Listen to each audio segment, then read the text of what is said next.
काय म्हणाला? आनंद झाला नाही. आज आनंद झालाय. कशामुळं? म्हणजे त्यांनी आहार दिला. म्हणजे त्यांनी आहार दिला. आम्हाला आहार द्यायला मिळाला, आम्हाला आनंद झाला. मा आजपासून दशलक्षण पर्व सुरू होत आहे. तसा पंचमी पासून पर्व सुरू होतो, पण आज चतुर्थी आहे. तरी सुद्धा एक दिवस कमी पडत असल्यामुळं क्षय आहे दिवसाचा, म्हणून आजपासून दशलक्षण पर्व सुरू झाला. दशलक्षण म्हणजे 10 धर्म. उत्तम, क्षमा, मार्द, आर्ज, शौच, सत्य, संयम, तप, त्याग, आकिंचन्य आणि ब्रह्मचर्य असे हे 10 धर्म आहेत. या 10 धर्माची आराधना करण्याचा हा पर्व आहे. कशासाठी? तर हा माझा स्वभाव आहे आणि या स्वभावाला सोडून आम्ही विभावरूप परिणमन करतो, विरुद्ध वागतो. आणि हे समजून घेण्यासाठी आमचे दोष, आमचे काय चुका समजण्यासाठी हा पर्व साजरा करायचा. आम्हाला कसं कळणार आम्ही केलेले परिणाम चुकीचे आहेत की बरोबर? आपल्याला हे सांगणार धर्म. धर्म सांगतो कसे परिणाम ठेवायचे, कसं बोलायचं, कशा क्रिया करायच्या.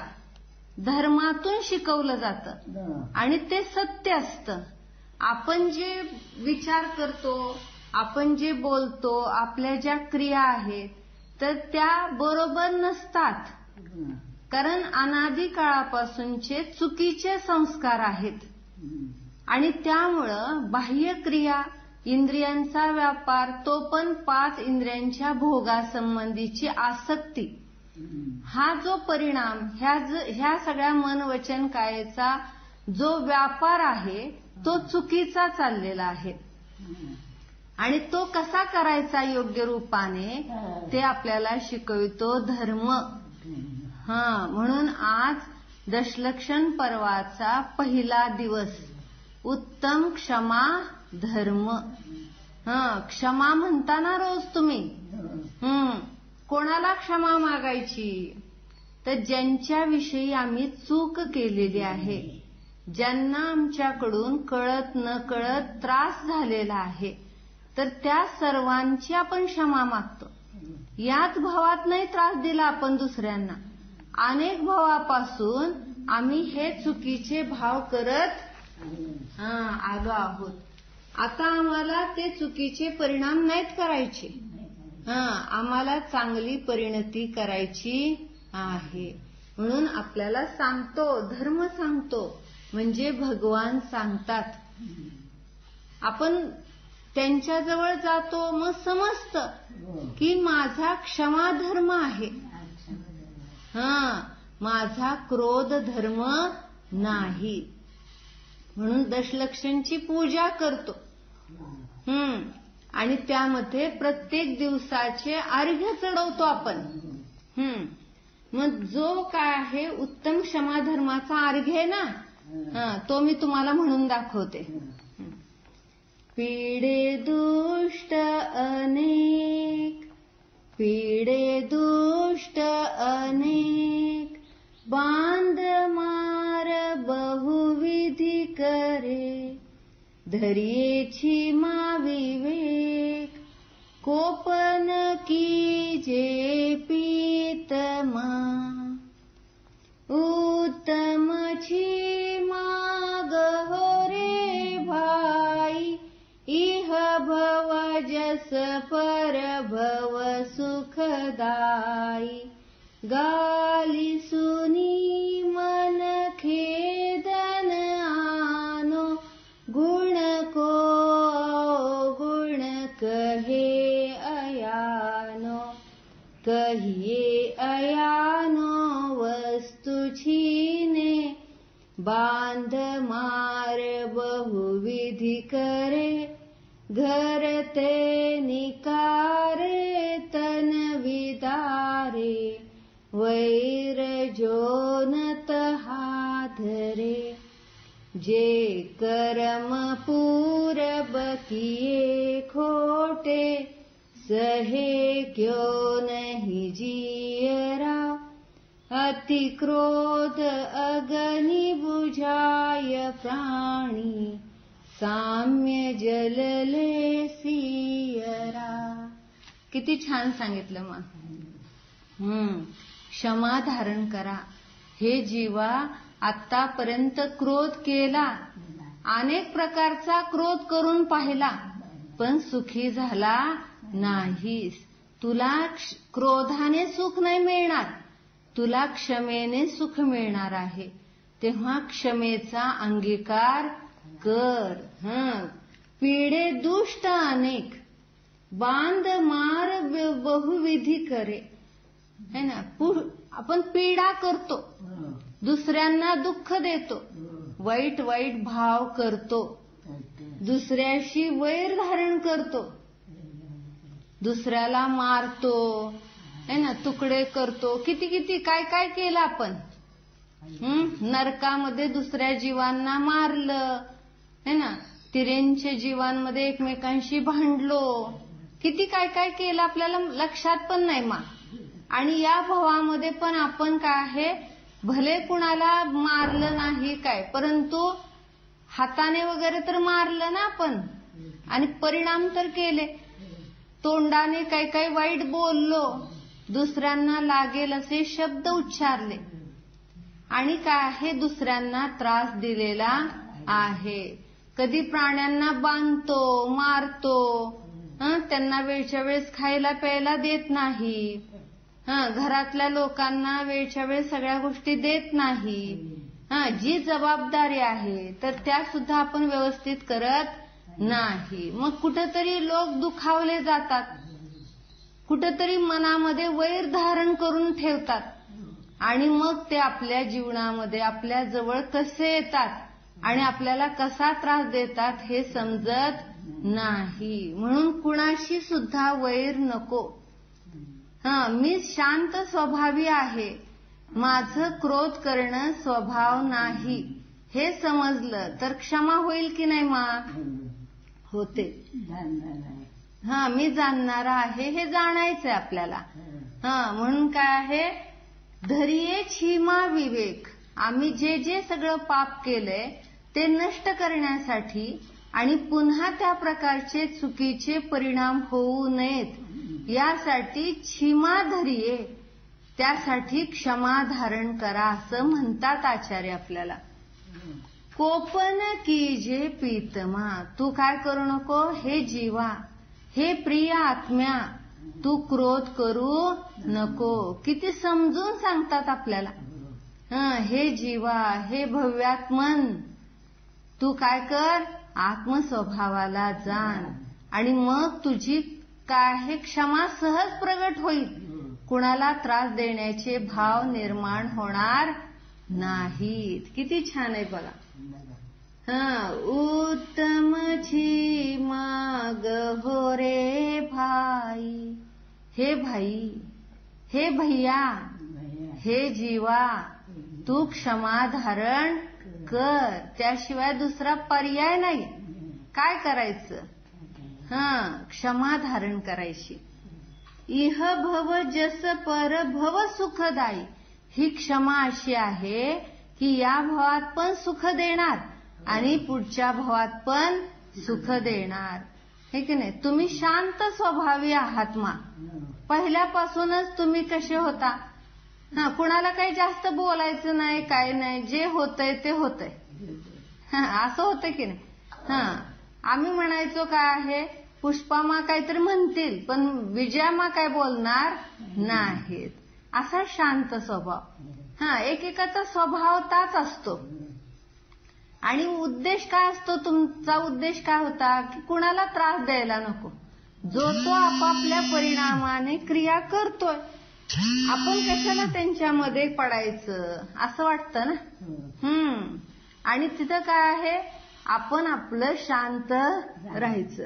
त्यामुळं काय आहे, त्याचा फायदा होतो ना आता आपल्याला. कोणी काहीही करू दे, मी माझी साधना करणार, मी स्वभावापासून दूर जाणार नाही. गाली सुनी मन खेदन आनो, गुण को गुण कहे अयानो. काय सांगितलं मग? गाली सुनी मन खेदन आनो. कुणी शिव्या दिल्या आपल्याला, वाईट वाईट बोलले, तरी खेद करायचा नाही, दुःख करायचं नाही. तिथं जाणायचे हे शब्द आहेत. या शब्दाने काय मला भोकं पडतेत का? आपण म्हणतो ना, बोललं म्हणून काय अंगाला भोकं पडतायत का? म्हणजे त्या शब्दाने काय होत नसतं. आपण मानतो की ह्या शब्दाचा असा अर्थ आहे आणि त्यामुळं मला त्रास होतो. पण तिथं ते शब्द रूपाने जाना ना. ते शब्द काही जीवामध्ये शिरतायत का? नाही. ते शब्दाला शब्द रूपाने जाना, आत्म्याला आत्मरूपाने. शब्द पुद्गलमय आहेत, पुद्गलाची विभाव्यंजन पर्याय आहेत. ते माझं स्वरूप नाही. मग कोणी काही बोललं, कोणी अपशब्द बोलले, शिव्या दिल्या, तर मला काय झालं? काय नाही झालं. मी तर त्यापासून भिन्न आहे. म्हणून कोणी शब्द चुकीचे बोलले तरी आपण अशब्द स्वभावाला जाणायचं. आणि जो त्या स्वभावाला जाणतो तो शब्दाने परिणत होत नाही. कुणी काही म्हटलं तरी आपण ठरवलं पाहिजे ना ते घ्यायचं की नाही. मग आम्ही त्या शब्दांना स्वीकारलं नाही तर त्याचे शब्द त्यालाच मिळाले. आपल्याला काय झालं? काहीच झालं नाही. म्हणून एक संत होते आणि ते संत काय आहेत, एका गावाला गेले. त्या गावातले लोक होते ते सगळे अज्ञानी होते. त्यांना काही समजत नव्हतं. आदर सत्कार प्रमोद भाव बिलकुल नाही, विनय. आणि त्यामुळे ते उद्धट वागायचे सगळ्यांशी. ते संत गावामध्ये आले तर त्या गावातले लोक चांगले नव्हते ना. मग ते काहीही बोलू लागले. काय आहे, उद्धट सारखं बोलू लागले, वागणूक कशी पण करू लागले. त्यांच्याबरोबर एक शिष्य होता. ते सगळं पाहतो तो की काय आहे, इतकं हे सगळे बोलतायत. तो खूप चिडला आणि काय बोलणार. त्यावेळेस ते साधू काय म्हणाले, तू शांत रहा. मग तो म्हणाला, मी शांत कसं राहू? ते लोक तुम्हाला काहीही बोलतायत, अपशब्द बोलतायत आणि हे बोलणं योग्य नाही. मग त्यावेळेस ते साधू काय म्हणाले, माझं स्वभावच तो आहे, मी कोणाचं काही ग्रहण करत नाही. मागच्या गावामध्ये तू पाहिलंस की आपण तिथं गेलो, तिथले लोक खूप चांगले होते. त्यांनी काय केलं, सगळ्या भेटवस्तू दिल्या, खूप आदर सत्कार केला, स्तुती केली, वाहवा केली. मग तिथं काय आहे, आपण कोणाच्या भेटवस्तू घेतल्या का? नाही. मग ते म्हणाले की मी तिथं काही घेतलं नाही ना, त्यांच्या वस्तू त्यांना परत देऊन टाकल्या. आणि इथं पण मी काही ग्रहण करणार नाही, त्यांच्या वस्तू त्यांना लखलाभ. म्हणून चांगलं पण माझं नाही आणि वाईट पण माझं नाही. शब्द शब्दामध्ये आहेत, मी कोणाचं काही ग्रहण करत नाही. आणि त्यांनी तसं सांगितलं त्या लोकांना की ते तर शांत बसले. आणि मग जे काही शिव्या दिल्या, जे काही अपशब्द बोलले, ते कुणाचे कुणाला मिळाले? ज्याचे त्यालाच मिळाले, हे की नाही. आपण नाही घेतलं तर त्याचं त्यालाच भेटवस्तू मिळाली ना. तसं आहे. म्हणून कोणीही जगामध्ये कसं पण वागू देत, मी जाणणारा आहे, माझा त्यांच्याशी काही संबंध नाही, मी त्यांना काही बदलू शकत नाही आणि ते मला बदलू शकत नाहीत. प्रत्येक जण आपापल्या स्वभावाचा कर्ता आहे. आणि त्यामुळं काय आहे, मी क्षमा स्वभावी आहे, मी क्रोध करणार. क्रोध येईलच कशाला? येणार नाही. आपण दुसऱ्यांकडे पाहतो आणि त्या रूपाने त्यांनी असं परिणमन करावं, तसं वागावं असे भाव करतो, त्यामुळं आम्ही क्रोधित होतो. परंतु जर आपण काय आहे जाणलं की मी अकर्ता आहे, मी त्यांचं परिणमन करविणारा नाही म्हटल्यानंतर न्यायकता येते की नाही? मी स्वभावामध्ये राहणार, माझा परद्रव्याशी किंचित मात्र देखील संबंध नाही. म्हणून ही क्षमा, हा क्षमा धर्म आहे आणि धर्म हा सुंदर असतो. धर्म हा टिकवून ठेवण्यायोग्य, आचरण करण्यायोग्य असतो. म्हणून क्षमा जो धारण करतो तो या भवामध्ये पण सुखी राहतो आणि परभवामध्ये पण सुखदायी राहतो. म्हणजे धर्म हा सुख देणारा असतो. धर्माने कोणीही दुःखी होत नाही. म्हणून कोणी शिव्या देऊ देत, काय देऊ देत, त्यामध्ये खेद करायचा नाही, है की नाही? कारण खेद कसा असतो? घाती कर्माचं कारण आहे. खेदाने घाती कर्म बांधले जातात म्हणून खेद नाही. असं का झालं, तसं का झालं, हा असा वागला, तो तसा वागला. आपल्याला काय करायचे? आपण छान राहायचं. ते येत नाहीत, जात नाहीत, आपल्याला काय त्याचा फरक पडतोय का? नाही. म्हणून मी न्यायक आहे, मी शांत आहे असं जाणायचं. म्हणून गुण आणि काय आहे अवगुण याची काय आहे, या संबंधी चिंता करायची नाही. आपण गुणांना पाहायचं, अवगुणांना नाही.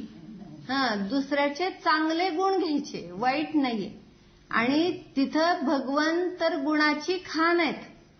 भगवंतांना पाहायचं म्हणजे आपल्याला गुणवत्ता समजते की जीवामध्ये कोणते गुण प्रगट होणं आवश्यक आहे. आणि ते भगवंतांचे गुण पाहिले की भाव होतात की मला सुद्धा तसं गुणवान बनायचं आहे. हे संसारी जीव सगळे अवगुणी आहेत, त्यांच्यामध्ये गुणवत्ता नाही जी भगवंतांमध्ये आहे. जे जीवाचं वास्तविक स्वरूप आहे ते प्रगट होणं आवश्यक आहे. कहिए अयानो वस्तु छीने, बांध मार बहुविधि करे, घर ते निकारे तन विदारे, वैर जो न तहा धरे. कधी दुसऱ्यांना त्रास देतो आणि कधी दुसरे जीव आपल्याला त्रास देतात. म्हणून इथं सांगितलं की कोणी आपल्याला काय आहे त्रास दिला तर काय करायचं? कोणी आपल्याला मारलं, पहिल्यांदा सुरुवात तर होते कोणी शब्द काही बोलले, त्यांनी शब्द तर बोललेले आहेत आपल्याला मारलं तर नाही ना. कोणी आपल्याला मारलं तर तिथं आपल्याला काय आहे नष्ट तर केलं नाही ना, म्हणजे आपले हातपाय तर तोडले नाहीत ना.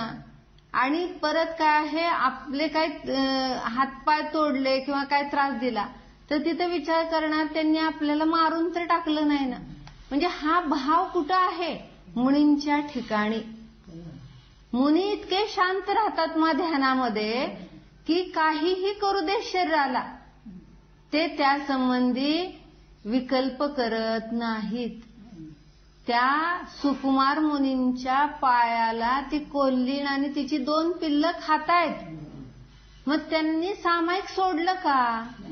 नाही. ते म्हणाले हे शरीर खाऊ शकतील पण जीवाला कोणी खाऊ शकतं का? जीवाचा कोणी नाश करू शकतं का? करू शकत नाहीत. म्हणून ते शांत राहिले ते सुकौशल मुनी. त्यांना वाघिणीने फाडलं, खाल्लं, तरी पण ते शांत राहिले, है की नाही? त्यांच्याजवळ शक्ती नव्हती असं नाही. वज्रऋषभ नाराचे संवहन होतं ते, कारण त्या भवात मोक्षाला गेले ते. आणि हा नियम आहे ना, जे मोक्षाला जातात त्यांना वज्रऋषभ नाराचे संवहन असतं. मग एवढी शक्ती होते, त्यांना प्रतिकार करता आला असता, परंतु तो प्रतिकार त्यांना संसार भ्रमणाचं कारण ठरलं असतं. भव वाढले असते आणि ते भव, तो संसार त्यांना वाढवायचा नव्हता. त्यांना मोक्षाला जायचं होतं आणि त्यासाठी त्यांनी जाणलं, हे चिंतन दृढ केलं, मी क्षमा स्वभावी आहे. हे नाश करतील तर शरीराचा करतील, माझा नाश करण्यास कोणीही समर्थ नाही. कारण जीव कसा आहे? ज्ञानानंद आहे, अनादि अनंत आहे, नष्ट होत नाही. मग घाबरायचं कशाला? पर्याय नष्ट होईल. ही पर्याय मनुष्यावस्था नष्ट होईल, देवावस्था मिळेल, किंवा मनुष्यावस्थेतून जसे मुनिराज आहेत त्याच भावात मोक्षाला गेले. ते जाणताय शरीर नष्ट होईल पण आत्मा कायम आहे आणि मी तर मोक्षालाच जाणार. इतकी दृढता आहे की ते बाहेरच्या ह्या शरीराला शेजारी समजतात आणि त्यामध्ये अडकून पडत नाहीत. म्हणून काय सांगितलं की काहीही होऊ दे ह्या शरीराला, कोणी मारू देत, कोणी काय बोलू देत, कोणी त्याला बांधून ठेवू देत, है की नाही, कोणी त्याच्यावर काय आहे तलवारीचे घाव करू दे, काय जरी केलं तरी मी अशरीरी आहे. बरोबर, मी वैर धारण करणार नाही. वैर हे असं आहे की ते भवाभवामध्ये टिकून राहतं. वैर कुणाबद्दल ठेवायचं नाही, हा क्षमाधर्म सांगतो. तू क्षमा धर ना, बाकीच्यांना कसं वागायचं ते वागू दे. आपण स्वतः शांत राहायचं आणि आपण क्षमा धारण केली तर आपोआपच लोकांमध्ये परिवर्तन होतं. शब्दाने शब्द वाढतात म्हणतो ना, त्याने आरे म्हटलं की आपण कारे म्हणतो आणि मग भांडणाला सुरुवात होते. म्हणून तिथंच जाणलं की तो पण जीव आहे, मी पण जीव आहे, पर्याय आहे, संसार आहे, कर्माचे उदय आहेत विचित्र, सर्वांकडून दोष घडतायत. अगदी गुणवान जीव पाहायला थोडे मिळतात सगळे काय आहे संसारात गुरफटलेले आणि चुकीची विचारधारा असणारे आहेत. मग त्यांच्या कशाला नादी लागायचं? आपण आपल्या आत्म्याच्या नादी लागायचं, तर आपलं कल्याण होणार आहे. म्हणून इथं सांगतायत की दुःखाचे प्रसंग येतात, त्याला जबाबदार दुसरा जीव नाही. चेतन अचेतन वस्तू मला त्रास नाही देत. या त्रासाचं कारण जे कर्म पूर्व किये खोटे, जे आम्ही पूर्वी केलेले कर्म आहेत ना, खोटे कर्म, चुकीचे कर्म, चुकीचे भाव, तर ते आम्हाला काय करतायत? त्रास देतात. त्याचा हा उदय आपण निमित्ताला दोष द्यायचा नाही. म्हणजे बाहेरचे लोक वाईट आहेत नाही, माझे परिणाम वाईट आहेत आणि त्यामुळे असा संयोग लाभला. आता त्यांना दोष देण्यापेक्षा चुकीची सुधारणा करणं योग्य आहे. म्हणून काय सांगितलं? जे कर्म पूर्व किये खोटे, सहे क्यों नहीं जियरा. हे पूर्वी केलेले खोटे कर्म जे आहेत, करताना बरं वाटलं, आता भोगताना नको वाटतंय, है का नाही, त्रास होतोय. तुम्ही काल काय म्हणला? मला चैन पडत नाही. म्हणजे जर शरीरामध्ये त्रास होऊ लागला तर आपण बेचैन राहतो. आपल्याला काय सुचत नाही, काय ऐकावं वाटत नाही, काय करावं वाटत नाही. असे कर्माचे विचित्र उदय असतात. पण त्यावेळेस घाबरून जायचं नाही, त्यावेळेस आपली साधना सोडायची नाही. कोणीही कशाही प्रकारे, बाहेरची परिस्थिती असो नाहीतर शरीराची अवस्था असो, या सर्वांमध्ये प्रतिकूलतेमध्ये न्याय्यता आली पाहिजे आणि त्यासाठी संस्काराची गरज आहे. सारखे सारखे संस्कार करायचे. मी या शरीरापासून भिन्न आहे, हे शरीर माझं नाही. शरीराच्या वेदना माझं स्वरूप नाही. आज आनंद आहे. आज आनंद झाला. का आनंद झाला? मंजू ताईंनी आहार दिला. हा, बरोबर आहे. छान आहे की नाही? आपल्याला आनंद वाटतो की नाही? देणारा घेणारा दोघे सुखी होतात है ना. दानाचं हे तर महत्व सांगितलं. देणारा पण आनंदित होतो आणि घेणारा पण आनंदित होतो. कारण घेणाऱ्याला अनुकूलता मिळाली, त्याची साधना चांगली होणार, तुमची साधना चांगली होणार. आणि आम्हाला आनंद होतो कारण आम्ही तुमच्या साधनेला अनुकूलता दिली. म्हणजे हे एकमेकांशी निगडीत आहेत ना, संबंध येतो. काही गोष्टी असतात ते एकमेकांशी संबंधित असतात. म्हणून सांगितलं की दानाचं महत्व आहे.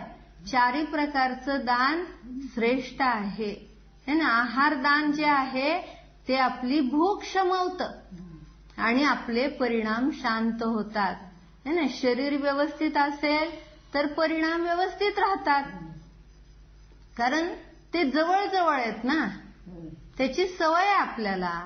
म्हणून आपण अनुकूलता करून घेतो की ज्याच्याद्वारे, ह्या शरीराच्या द्वारे मला काय करायचंय? ज्ञान, ध्यान, संयम. त्यासाठी मी तुला आहार देतो. ह्याला काय म्हणायचं आपण शरीराला? हे शरीरा, तुला मी पाणी, जेवण देतो. का देतो? तर मला तू साधनेला अनुकूलता दे. तुझ्याकडून मला ज्ञान, ध्यान, संयमाची प्राप्ती करून घ्यायची आहे, तर तू मला त्यासाठी अनुकूलता दे, हे की नाही.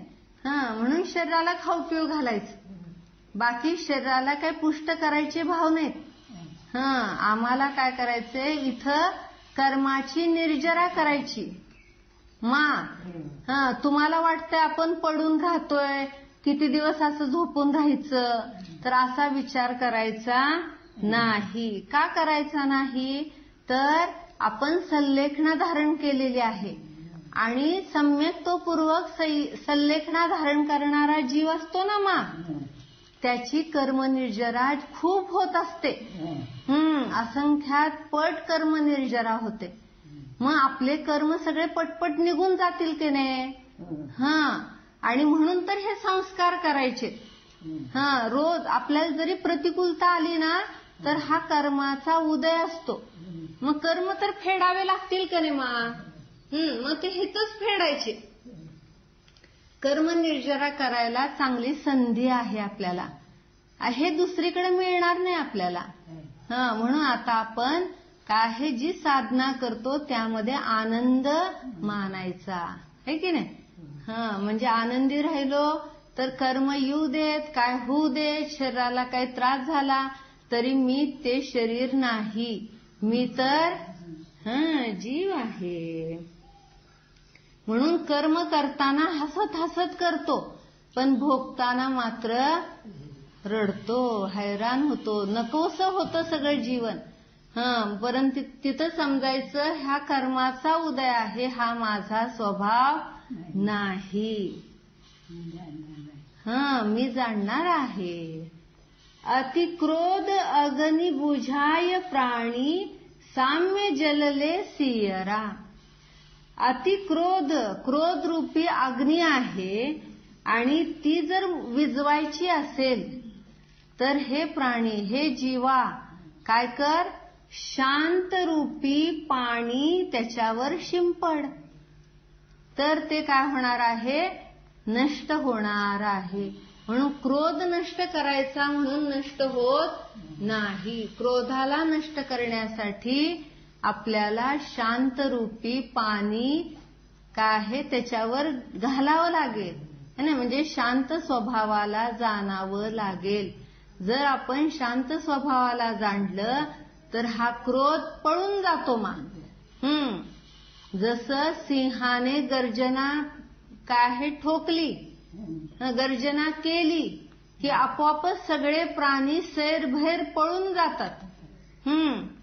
तसं शांत क्षमारूपी आपण काय आहे शस्त्र धारण केलं, ही गर्जना केली क्षमेची, की आपोआपच क्रोधादी शत्रू, क्रोधादी भाव सगळे पळून जातात, ते टिकू शकत नाहीत. म्हणून क्षमेला धारण करायचं.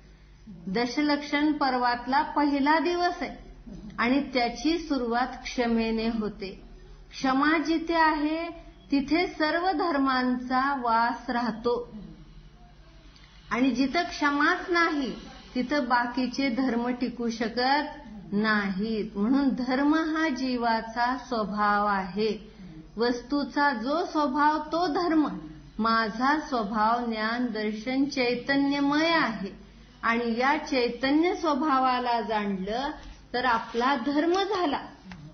धर्म म्हणजे बाहेर काही नाहीये. बाहेर तर हा पूजा अर्चा, देवपूजा, गुरुपास्ती, स्वाध्याय, संयम, तप, दान ह्या सगळ्या क्रिया केल्या जातात, जे भाव केले जातात तो सगळा व्यवहार धर्म आहे. पण या सर्वाचं प्रयोजन स्वभावाला जाणणं आहे आणि स्वभावाला जो जाणतो तर तो त्याचा खरा धर्म आहे, है ना. तो निश्चय धर्म आहे. म्हणून जो निश्चय धर्माला प्राप्त होतो त्याचं व्यवहार धर्म चांगला होतो.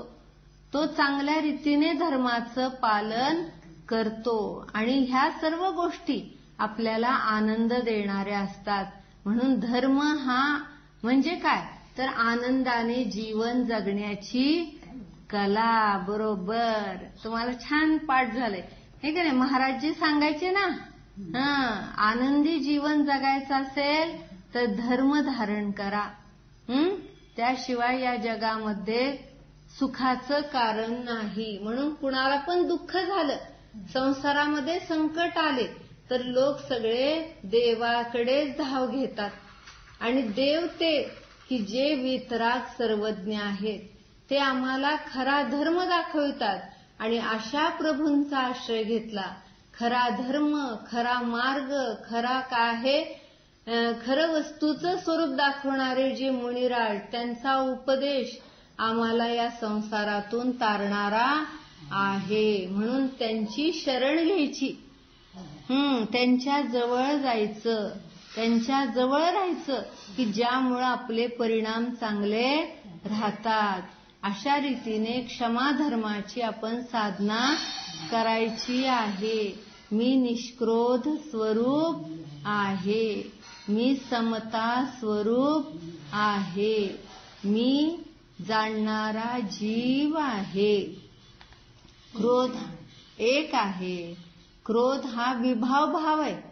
माझं स्वरूप नाही. मी शांत स्वरूप आहे. मी क्रोधरहित निष्क्रोध स्वरूप आहे. मी ज्ञानानंद स्वभावी आहे. मी क्षमा धर्म स्वरूप आहे. उत्तम क्षमा धर्म की जय. दशलक्षण पर्व की जय. जैन धर्म की जय. अनंतानंत सिद्ध भगवान की जय.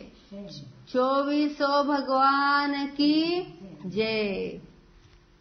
परम पूज्य वीर सागर मुनि महाराज की जय. परम पूज्य सुशीलमती सूरता माता जी की जय. आज के आनंद की जय. सर्व जीवांची मी क्षमा मागतो.